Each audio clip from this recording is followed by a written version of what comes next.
Hello दोस्तों, जैसे कि आपको पता है कि हम विष्णुकांत शास्त्री के संस्मरण सुधिया उस चंदन के वन की को पढ़ रहे हैं।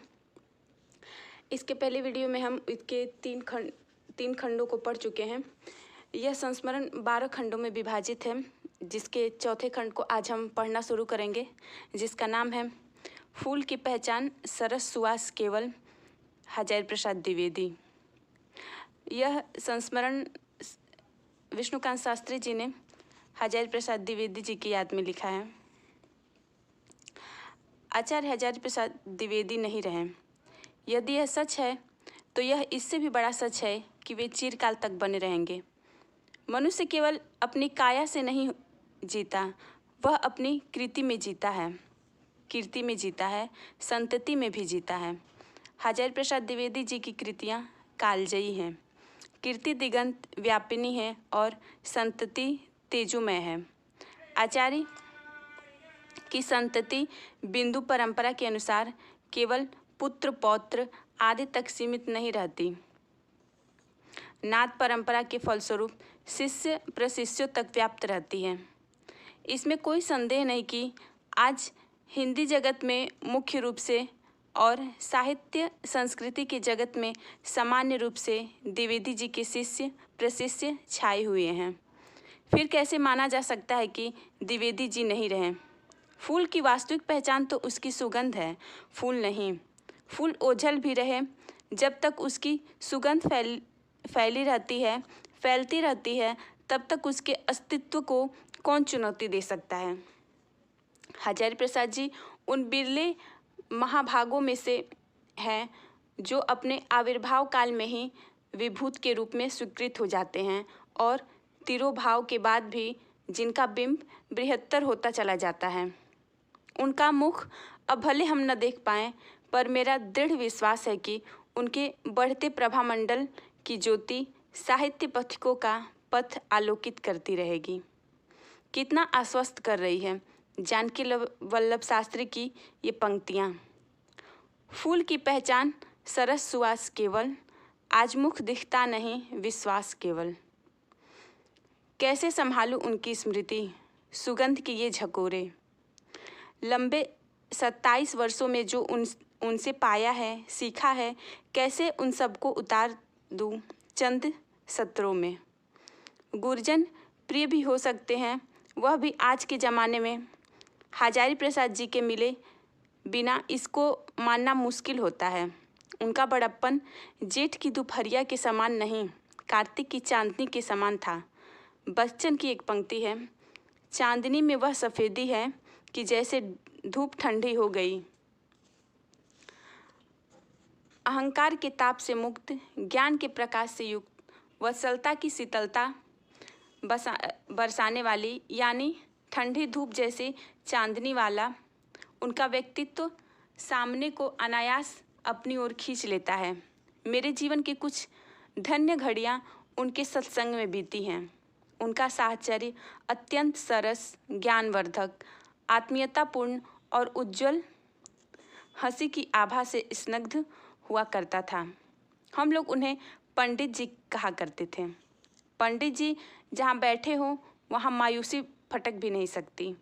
हंसते हंसाते ज्ञान की ऊंची से ऊंची बात को सहज बनाकर इस प्रकार से कह जाते थे कि सुनने वाले उसे अनजाने ही ग्रहण कर लेते थे। चढ़िए हाथी ज्ञान को सहज दुलीचा डारे। कबीर का यह कथन उन्हें न केवल प्रिय था, बल्कि उनके जीवन का अभिन्न अंग बन गया था। वे कहा करते थे कि बड़ा कलाकार ही सरल रेखा खींच सकता है, अपटू हाथों में खींची रेखाएं कुछ न कुछ टेढ़ी मेढ़ी अवश्य होंगी। इसी तरह ज्ञान जब सचमुच आत्मस्थान हो जाता है तो उसका प्रकाश सहज हुआ करता है। लेखक में अस्पष्टता, उलझाव, वागाडंबर, अंतर्विरोध, अनपचे ज्ञान की खट्टी डकारें उसके मतानुसार कभी कभी कुछ बीहड़ लोग उनसे बहस करने लगते हैं। वे उनकी बातें ध्यान से सुनते और कहते कि ज्ञान के क्षेत्र में अंतिम सत्य तक कोई नहीं पहुंचा। इसका अर्थ ही है कि सबकी बातों में संशोधन हो सकता है। हम में से किसी को हठाग्रही नहीं होना चाहिए। उनकी उदार मानवतावादी भावना, गतिशील चिंतन धारा पुराने और नए का भेदभाव नहीं करती थी। अपने पुरखों की बात है, इसलिए गलत साबित हो जाने पर भी उससे चिपटे रहेंगे। इस मनोवृत्ति के वे मध्ययुगीन विकृति मानते थे। भारतीय संस्कृति की सत्यनिष्ठा इसके विपरीत है। इसका उद्घोष है तात्स्य कूपो बाबा का खुदवाया हुआ कुआं है, अतः उनका पानी खारा होने पर भी पीते रहेंगे। ऐसा कहने वाले कापुरुष हैं, नया कुआं खोदने के साहस से रहित हैं, किंतु कोई बात पुरानी होने के कारण ही खराब है। इस मनोवृत्ति को वे आधुनिकता की विकृति कहा करते थे।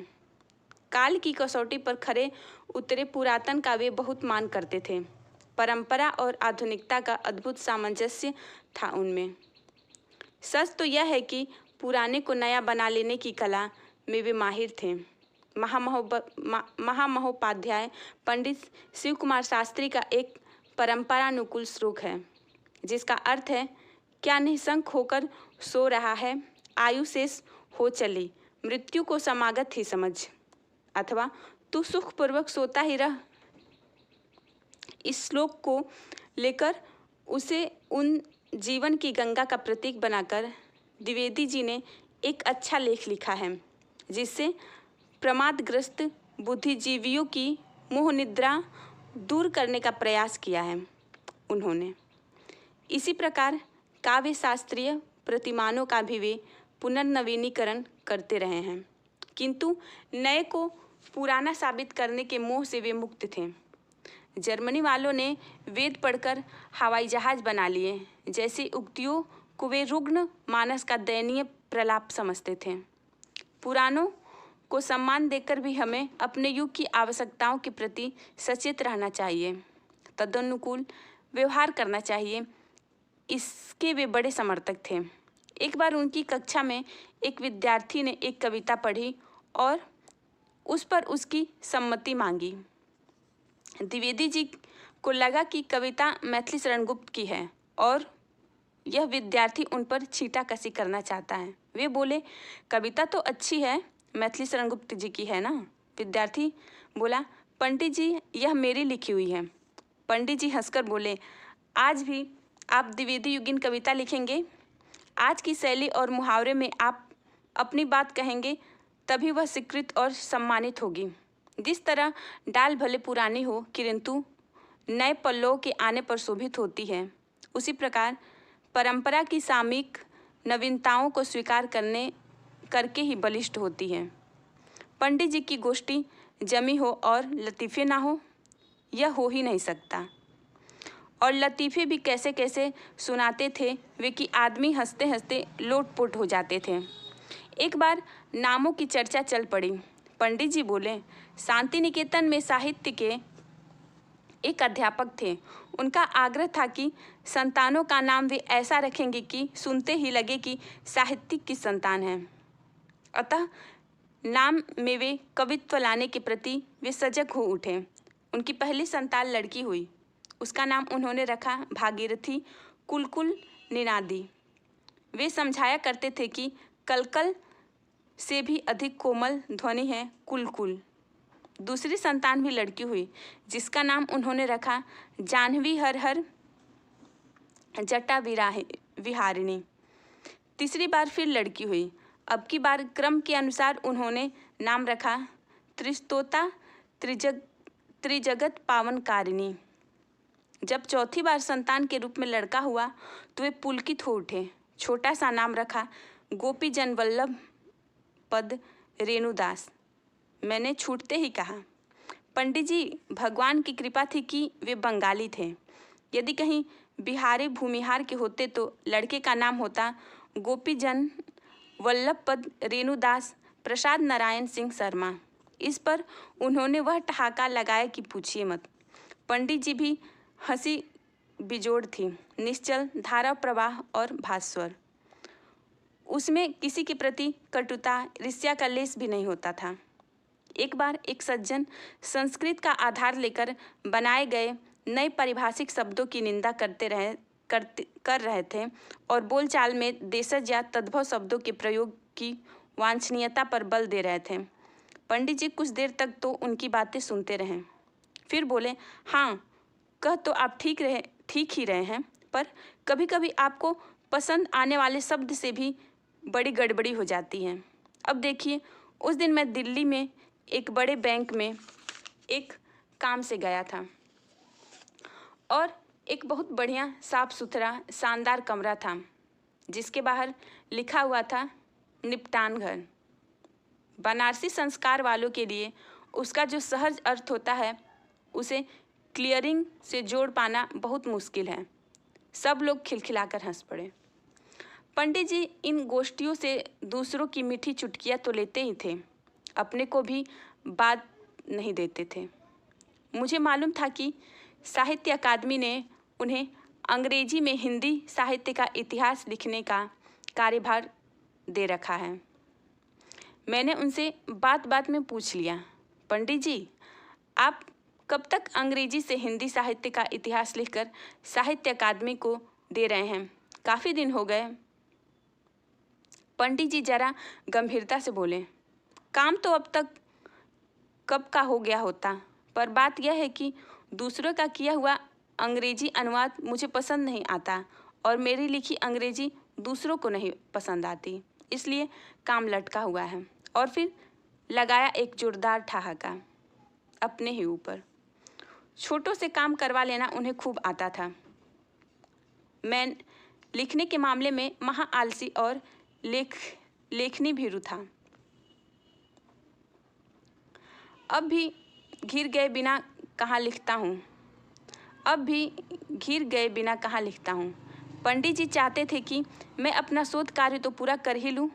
जब मिलते तब तगादा करते, पत्र भी लिखते। उनके पत्रों में विनोद और अपनेपन का बड़ा मीठा पुट हुआ करता था। मैं विनय पत्रिका पर एक विस्तृत पुस्तक लिखने के उद्देश्य से काशी और अयोध्या के विद्वानों से परामर्श करने और पुस्तकालयों का उपयोग करने की दृष्टि से मई जून 1966 में उक्त दोनों स्थानों में सवा महीना रहा करता था। स्वभावतः द्विवेदी जी से मैंने बहुत कुछ पूछा था। काशी की प्रचंड गर्मी के कारण मैं कुछ अस्वस्थ हो गया और कलकत्ता लौट आया। पंडित जी को पता लगा तो उन्होंने पत्र लिखा, काशी से लौटकर आपको बुखार आ गया है। यह जानकर चिंता हुई। असल में बुखार अयोध्या का था, काशी में कुछ जमकर उभर नहीं पाता, सो उभरा कलकत्ता में। अब विनय पत्रिका का काम जरूर सफलता तक पहुँचेगा। गोस्वामी जी जब जब अयोध्या से काशी जाते थे तब तब कुछ न कुछ लिख ही डालते थे, सो आप भी ऐसा ही करेंगे। कैसा स्नेहपूर्ण प्रोत्साहन है, पर फिर भी मैं शोध कार्य पूरा नहीं कर सका। हाँ, छिटपुट लेख जरूर लिखता रहा। अगले वर्ष फिर बनारस में उनसे मिला तो बोले, लगता है आपकी प्रतिभा लिरिकल है, एपिकल नहीं। इसलिए छोटे छोटे लेख तो अच्छे लिख लेते हैं, किंतु भारी भरकम शोध प्रबंध लिखते से कतराते हैं। अच्छा, तो आप विनय पत्रिका पर ही छोटे छोटे निबंध लिखते रहिए, कालक्रम में उसी को शोध प्रबंध का रूप दे दीजिएगा। पर वह भी नहीं हो पाया अब तक। सोचता हूँ, होई न होई मृषा देवऋषि भाषा, देवर्षि की वाणी झूठ नहीं हो सकती, कभी न कभी वह फलीभूत होती ही है। पंडित जी सच्चे मानों में गृहस्थ थे। जिसको अपनाते थे उसे परिवार का अंग बना ही लेते थे। पिछले वर्षों में जब कलकत्ता आते तो उनकी पुत्री भारती मिश्रा के यहाँ ठहरते। हम लोगों की गोष्ठी बराबर जमती। कई बार वे कृपापूर्वक मेरे घर भी पधारते। मेरी बिटिया भारती, जया, विजया और अनुराधा उन्हें घेर लेती। वे भी परम तृप्ति के साथ उन लोगों से बातें सुनते और मनोरंजक प्रसंग लतीफ़े सुनाते। एक बार जया ने उनसे कहा, हम लोगों के पाठ्यक्रम में पंडित रामचंद्र शुक्ल की चिंतामणि और आपकी कल्पलता दोनों हैं। चिंतामणि बहुत कठिन लगती है और कल्पलता सरस, ऐसा क्यों? वे बोले, सीधी बात है, चिंतामणि है यानी पत्थर है और कल्पलता है यानी कोमल उद्भिज। पत्थर तो कठिन कठोर होता ही है और लता कोमल सरस। हम सब लोग खूब हंसे। विजया ने हस्ताक्षर पुस्तिका उनके सामने रखते हुए कहा, आप खाली लिख देते हैं। खूब पढ़ो, खूब बढ़ो। मेरी पुस्तिका में आपको कोई कविता लिखनी होगी। उन्होंने उसे कबीर का दोहा लिख दिया। मैंने देखा है कि पंडित जी बड़ों में बड़े, छोटों में छोटे, विद्वानों में विद्वान और रसिकों में रसिक बन जाते हैं। हर रंग में पानी सा समाते देखा। उनकी उक्ति उन पर पूर्णतः चरितार्थ होती थी। नवंबर 1970 में मैं भारती के साथ उनसे मिलने बनारस उनके घर गया। वे उन दिनों बीमार थे। हम लोगों को उन्होंने बहुत ही ऊपर बुला लिया। भारती उनसे खूब बातें करती रही। उनसे मेरी शिकायत भी कि बाबूजी दिन भर सभा समितियों का ही काम करते रहते हैं, न हम लोगों को समय देते हैं, न पढ़ते लिखते हैं, खासकर लिखते तो बिल्कुल नहीं। पंडित जी बोले, मैं बेटियों की सब बातें सही मानता हूँ, आप सचमुच बिगड़ते जा रहे हैं। आपको बेटियों को भी समय ज़्यादा देना चाहिए और लिखना भी चाहिए। मुझे अपनी गलती माननी पड़ी। मुझे कई फ़ोन करने थे, अतः नीचे आकर फ़ोन करता रहा। कुछ देर माँ जी से भी बातें करता रहा। फिर ऊपर गया तो देखा भारती उनका माथा चाटे ही जा रही थी। मैंने कहा, पंडित जी आप स्वस्थ हैं, पर फिर भी इस बातूनी लड़की ने आपसे बहुत बातें की, आराम करने ही नहीं दिया। भारती प्रतिवाद करते हुए बोली, हाँ, मैंने पंडित जी से ज़्यादा बातें कहाँ की, अभी तो बहुत सी बातें रह गई हैं। पंडित जी मुस्कुराते हुए बोले, मैं बेटियों की सब बातें सही मानता हूँ। वह कह रही है कि उनसे बातें ज़्यादा नहीं की तो ठीक ही कह रही है। और फिर लगाया उन्होंने एक ठहाका। पंडित जी काशी हिंदू विश्वविद्यालय में रेक्टर भी रहे हैं। इस प्रशासनिक कार्य ने उन्हें बहुत थकाया।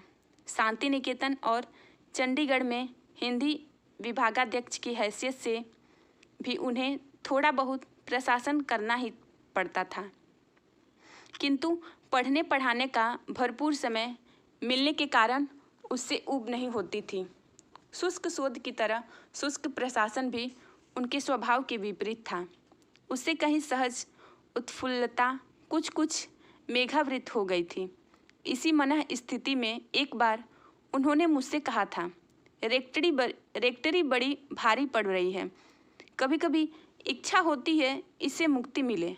और इसी पर उन्होंने एक द्विपदी सुनाई, पढ़ा पढ़ाया, लिखा लिखाया, अब क्या करना बाकी, व्योमकेश दरवेश चलो गंगा के तट एकाकी। जाहिर है कि पढ़ने लिखाने के मुकाबले में प्रशासन की सत्ता उन्हें नीरस लगती थी, पर जब वे अपने को दरवेश फकीर कहकर गंगा के एकाकी तट पर बसने की बात कहते हैं, तब लगता है कि बाहरी हास्य कलरव के भीतर कहीं कोई रिक्तता, वेदना थी जो उन्हें बेचैन किए हुए थी। बंगला की एक कविता की पंक्ति याद आ गई, बाहिरी जार हांसिर छटा, भीतरे तार चोखेरे जल। अर्थात बाहर बाहर छटा हंसी की, भीतर भीतर रोना। अपने शिष्यों को पंडित जी अपनी तरफ से पूरी छूट देते थे, अपनी अपनी प्रकृति और मान्यता के अनुसार आगे बढ़ने की। उनके शिष्य उन्हीं की बात का खंडन करें तो भी उन्हें अच्छा लगता था, पर इसका अर्थ यह नहीं था कि वे अपने मत को खंडनीय समझते थे। वे उस पर दृढ़ रहते हुए भी दूसरों को मतामत को सहानुभूतिपूर्वक सुनते थे। उनका एक मज़ेदार उदाहरण मिला 1977 के कुंभ मेले में पर प्रयाग में आयोजित कबीर स्मृति समारोह में। पंडित जी की अध्यक्षता में उन्हीं के शिष्य डॉक्टर नामोर सिंह ने कहा कि चूँकि द्विवेदी जी स्वयं रोमांटिक भावबोध के हैं और उनका युग भी मूलतः उत्तर छायावादी युग रहा, जिससे एक खिलोर इधर से आए एक खिलोर उधर से आए वाले कवि नवीन, हम दीवानों की क्या हस्ती है, आज यहाँ कल वहाँ चले वाले भगवती चरण वर्मा अपनी मस्ती का इजहार कर रहे थे। इसलिए पंडित जी ने कबीर को ही अक्खड़ फक्कड़ बना दिया। वास्तव में कबीर क्रांतिकारी प्रगतिशील विचारधारा के थे और प्रगतिवादी आलोचक ही उन्हें ठीक ठीक पहचान पाए हैं। नामवर जी के बाद ही मुझे बोलने का अवसर मिला था और मैंने उनके अतिरेक का कसकर खंडन किया था, पर पंडित जी निर्विकार भाव से हम दोनों की बातें सुनते रहे। अपने व्याख्यान में भी उन्होंने नामवर जी का हवाला देकर उनका खंडन करना आवश्यक नहीं समझा, पर दूसरे दिन उन्होंने कवि गोष्ठी में एक विनोदपूर्ण कविता सुनाई, जिसकी पहली 2 पंक्तियां ही मुझे याद रह गई है। संतों लगा कुंभ का मेला, एक हिलोर उधर से आए, एक हुलर उधर से आई, फंसा भंवर में चेला। यह व्याख्यान कहीं भारी पड़ी। आचार्य द्विवेदी पर कवि गुरु रविंद्रनाथ के प्रभाव की चर्चा ज़्यादा हुई है, किंतु महामना मदन मोहन मालवीय का प्रभाव भी उन पर कम नहीं था। जब व्योमकेश रूपी हजारी प्रसाद द्विवेदी जी भीतर भीतर थक रहे थे, तब भी वे महामना का दिया हुआ मंत्र दोहरा रहे थे। मुझे महाभारत का यह श्लोक सुनाते हुए उन्होंने कहा था, यह मालवीय जी से मुझे मिला हुआ प्रसाद है। उठो जागो, व्यर्थहीन चित्त से सतत कल्याण कार्यों में जुटे रहो और मानकर चलो कि वे पूर्ण होंगे ही। यदि इस मंत्र को भारतीय नवयुग जीवन में उतार ले तो कौन उनके रास्ते में रोड़े अटका सकता है। उस दिन उन्होंने मुझे यह भी बताया कि दिन भर काम काज में फंसे रहने पर भी 4-4, 6-6 पंक्तियाँ लिखकर उन्होंने अपने उपन्यास पुनर्नवा पर एक परिच्छेद आज ही पूरा किया है। काम थोड़ा थोड़ा सही पर सतत करते रहने पर पूरा होता ही है। द्विवेदी जी ने मालवीय जी महाराज का एक प्रसाद मुझे और दिया। एक बार पंडित जी ने मालवीय जी से कहा, आत्मोन्नति पर ज्ञानी, अपनी उन्नति और शत्रु की हानि ही वास्तविक नीति है। मालवीय जी ने उन्हें डांटा और कहा, यह तो टुच्ची नीति है। शत्रु की भी हानि क्यों हो, सबकी उन्नति हो, वास्तविक नीति हो सकती है।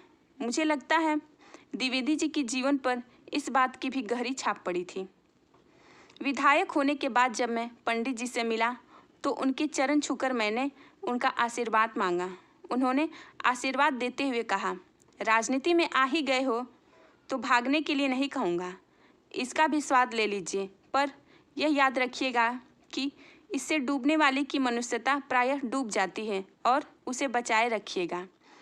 यह साहित्य ही है जिसमें डूबकर पार हुआ जाता है। आपका वास्तविक क्षेत्र वही है, इसे भूल मत जाइएगा। राजनीति के आवर्तन में चक्कर काटते हुए भी मैं प्राणपण से चेष्टा कर रहा हूँ कि द्विवेदी जी की इस चेतावनी को सदा याद रखूं। आनाम दास का पोथा लिखकर उन्होंने उपनिषदों के ज्ञान को सर्वजन सुलभ बना दिया था। इसके बाद भी वे तुलसीदास के श्री राम पर लिखना चाहते थे। उन्होंने एक बार मुझे स्वरचित दोहा सुनाया था, केही के बेधन हेतु प्रिय यह विशाल धनुबान, अग जग बेधन में कुशल काम कुछ मुरली तान। श्री राम ने किसे बेधने के लिए यह विशाल धनुष बाण धारण किया, समूचे जग को बेध देने में मुरली की यह तान कुछ कम कुशल तो नहीं है। राम और कृष्ण में अभेद मानने और मुरली की महिमा को स्वीकारने के बाद भी धनुर्धारी राम की लोक संग्रही छवि उन्हें आकर्षित कर रही थी। उन्होंने एक बार कहा था, श्री राम पर लिखकर मैं अपनी लेखनी को विराम दे दूंगा, पर उससे पहले ही उन्हें चिर विश्राम मिल गया। राम जी की इच्छा। कितना कुछ कहने को है, पर सब कुछ क्या एक ही बार में कहा जा सकता है। मुझे रह रहकर यह पीड़ा साल रही थी कि मैं उनसे अस्वस्थ होने के बाद उनके दर्शन नहीं कर सका। जब वे ज़्यादा बीमार हुए तो मैं विदेश गया हुआ था। लौटा तो समाचार मिला अब वे कुछ अच्छे हो रहे हैं, और फिर तेज़ी से उनकी तबीयत बिगड़ी और उन्हें दिल्ली ले जाया गया। वहाँ उनका जीवन प्रदीप बुझ गया, किंतु बुझने के पहले न जाने कितने दीपकों को वो प्रज्वलित कर गए। प्रवर्तितो दीप इन इव प्रदीपात। इस भारतीय मान्यता में कितनी सच्चाई है कि पुस्तकों के निर्जीव माध्यम से नहीं, गुरु के सजीव संपर्क से ही ज्ञान की ज्योति से हृदय का दीपक ज्योति हो उठता है। उनकी दी हुई ज्योति की आभा अम्लीन है, अम्लीन रहेगी। व्योमकेश एकाकी चला गया और स्वर्ग में के तट पर भ्रमण करने पर यहाँ बहुत कुछ छोड़ गया। नर्मदा प्रसाद खरे की पंक्ति दोहरा दूं। चरण लोप हो गए, चरण चिन्ह शेष है जो हमें पुकारते। यह हुई हजारी प्रसाद द्विवेदी पर विष्णुकांत शास्त्री जी के संस्मरण। शेष खंड को हम अगले वीडियो में पढ़ेंगे। तब तक के लिए नमस्कार।